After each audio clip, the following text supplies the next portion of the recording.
India, जहां वेद लिखे गए, जीरो इन्वेंट हुआ और जहां करोड़ों लोगों के सपने पलते हैं। लेकिन एक सवाल, हम कितने पढ़े लिखे हैं? इंडिया का लिटरेसी रेट 77.7% है। लेकिन क्या आप जानते हो, पूरी तरह लिटरेट सिर्फ एक स्टेट है, वो है मिजोरम।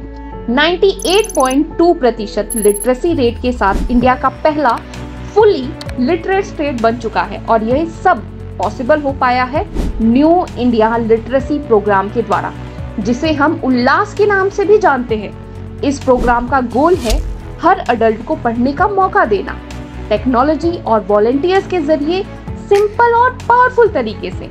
और दूसरी तरफ 70.9% लिटरेसी रेट के साथ बिहार है इंडिया का मोस्ट इलिटरेट स्टेट। लेकिन फिर भी सबसे ज्यादा IAS IPS यहीं से आते हैं। अगली वीडियो में हम जानेंगे बिहार इतना पीछे क्यों है।